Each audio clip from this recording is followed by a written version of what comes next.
The Last Transmission, Chapter 1, The Lost Signal. It was a dense night, shrouded in a mist that seemed to slowly consume the city. Luana, Rafa, Diego, Carol, and Marcos, 5 friends driven by curiosity and adrenaline, gathered for a new urban exploration project to investigate an old, abandoned radio station on the outskirts of town.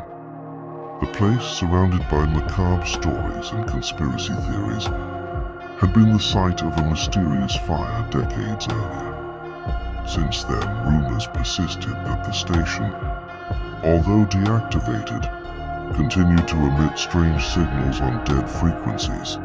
For the group, it seemed like the perfect content for their mystery YouTube channel. The road to the station was winding and shadowed by twisted trees. Silence reigned, broken only by the sound of footsteps and wind cutting through the branches. Upon arrival, the building and a small, concrete complex covered in graffiti and partially overtaken by vines gave off then a feeling of abandonment frozen in time. Still, something felt wrong, as if the place had been waiting for them. Inside, despite the damage, the main control room was surprisingly intact. Old panels, tube monitors, microphones, and reel-to-reel tapes seemed to have been left behind in a hurry. Rafa, the group's tech expert, powered up the console using their portable generator. The panel lit up, LEDs flickered, and then silence. For a moment, they thought nothing would happen. But suddenly the speakers began to emit static, and beneath it, a voice. It was low, fragmented by noise, nearly a whisper. "Don't touch him," he hears. "He's waking." The group froze. This wasn't a regular broadcast. Luana began filming, while Diego rummaged through a rusted drawer and found tapes, journals, and transmission logs. Some files were torn, as if someone had tried to erase them violently. Carol, ever the skeptic, insisted it was just interference, but no one could deny the growing unease, as if something invisible had begun to form around them. And with each passing minute, the signal grew stronger, clearer, and more direct. Chapter 2. Voices on Dead Frequencies. The voices were now arriving at precise intervals. Every time the control room's clock, frozen at 3:33 a.m., blinked, a new transmission would play. It wasn't just sound anymore. It was like something was entering their minds. "Run. It's loose. Each voice feeds the tower," said one message. Rafa tried tracking the signal with his equipment, but the frequency spectrum was unnatural. It seemed to come from inside the building itself, as if the structure was a living transmitter. Luana began suffering severe headaches. Watching the monitors, she noticed something impossible: footage of themselves, but in events that hadn't happened yet. One screen showed Carol running through the hallways screaming. Another showed Marcos bleeding, leaning against a wall as if attacked. No one could explain it. The clips appeared in quick, flickering flashes, but they were real. In a locked room in the basement, Diego found the missing broadcaster's journal, the last person to operate the station before it burned down. His notes revealed an obsession with voices coming from unregistered frequencies. He claimed these sonic entities were trapped between time and space, feeding off human attention. He wrote, "The more people hear, the more real they become." As absurd as it sounded, it was starting to make sense. They were being used. And then the voices changed. They started saying their names. "Luana, don't trust him. Rafa, he's already inside you." They gave orders, confused them, turned them against each other. Marcos, disturbed, wandered off alone and vanished for several minutes. When he returned, something was off. He was quiet, his eyes half closed, like he was listening to something only he could hear. Back in the control room, Carol noticed the antenna was humming, a low, rhythmic sound like breathing. It wasn't just a metal structure anymore. It felt alive. And the more they listened, the more they sensed that time no longer moved normally. Cameras showed different time steps. Clocks stopped and restarted. The messages, once sporadic, now came one after another, as if something was desperate to fully awaken. Chapter 3. The Frequency Cycle. The group was unraveling. The tension no longer came only from the place itself, but from the breakdown of trust between them. The voices were now terrifyingly personal, speaking phrases that only each person would recognize. Carol, you always wanted to be alone. Now you will be. Rafa, it's not your fault yet.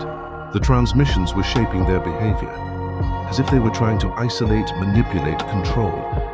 Rafa tried shutting down all the equipment, but the system rebooted by itself, as if it refused to be silenced. Marcos began mumbling nonsense, staring at the ceiling. Diego grabbed him by the shoulders and demanded to know what was going on. Marcos whispered something that chilled them all. I've been here before. In a past life. In a forgotten recording. No one understood until Luana, digging through hidden audio files on the computer, found a hidden track. A crude, degraded recording of someone narrating exactly what they were living. Word for word. Even more disturbing, the recording said Carol would be the first to disappear. Luana looked around, horrified. Carol was gone. They called out, screamed her name, searched every corner of the station. Nothing.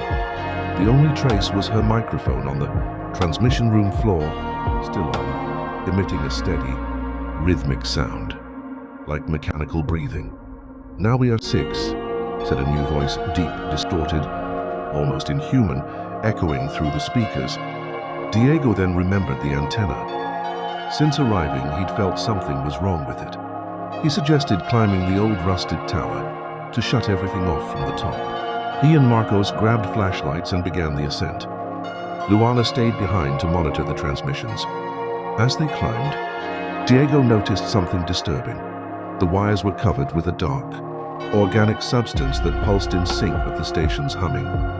This wasn't regular machinery. The antenna had fused with something alive, something that grew with every broadcast.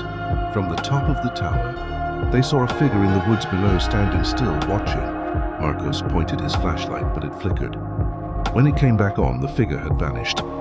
Then the tower shuddered. Diego tried cutting the wires with a blade, but as soon as he touched the material, he was thrown backward by an invisible force. Marcos screamed, trying to catch him, but Diego fell. The impact was harsh. Luana rushed over. He was alive, but unconscious. Clutched in his hand was a piece of magnetic tape, with something written in red ink. You weren't supposed to see this. Chapter 4. The Last Transmission.